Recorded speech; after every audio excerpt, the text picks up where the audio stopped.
Byroja Kombëtare e Hetimit prej 31 gushtit është pa drejtues, ndërsa puna e saj drejtohet nga zëvendës drejtori, i cili synon postin e kreut të strukturës speciale që operon pranë SPAK. Nga ana tjetër, vetë SPAK ka hyrë në procesin e zgjedhjes së drejtuesit të ri, edhe pse zyrtarisht mandati i Altin Dumanit përfundon në 21 dhjetor.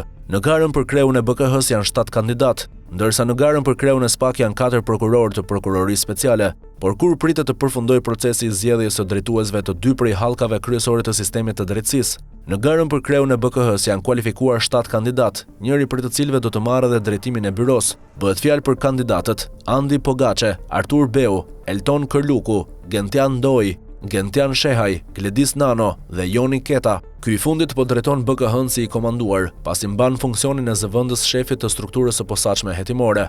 Nga të dhënat mësohet se për 7 kandidatët ka përfunduar plotësisht procesi i kontrollit, ku janë mbledhur të dhënat nga institucionet e sigurisë dhe ato financiare, ndërsa pritet që komisioni i posaçëm, i ngritur në SPAK, me 3 antarë, të bëjë edhe renditjen përfundimtare. Brenda javës së ardhshme, emra do të përcillen në KLP, të renditur në bazë të vlerësimit, dhe kjo shënon edhe fazën përmbyllëse të gjithë procesit, që nisi rreth 4 muaj më parë. Kryetaria e KLP-s gjatë raportimit në Kuvend tha se zgjedhja e kreut të ri të BKH-s do të realizohet brenda 10 nëntorit, por duket se ky afat do të shkelet me disa ditë. Ndërkohë në fillim të dhjetorit pritet të nisë procedura dhe zgjedhja e kreut të ri të SPAK, duke i dhënë kohë në këtë mënyrë drejtuesit të ri që të organizojë punën përpara marrjes zyrtarisht të detyrës. Në garën për drejtimin e prokurorisë speciale janë Elvin Gogaj, Adnan Xholi, Doloreza Musabelliu dhe Klodian Braho.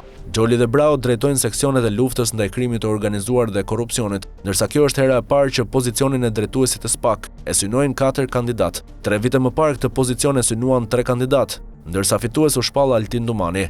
Gara në atë kohë ishte nën monitorimin e fortë të Yuri Kim, diplomates amerikane, që ju desh të qëndronte në sallën e mbledhjes së KLP-s dhe të mbante shënime mbi votat e secilit prej anëtarëve të Këshillit. Ndërkohë gara që pritet të nxjerrë edhe drejtuesin e SPAK-ut, duket se ka një monitorim të moderuar nga ata që konsiderohen partner ndërkombëtar të institucionit, ndërsa gara ka nisur me ato që konsiderohen si lobime në favor të njërit apo të tjetrit kandidat.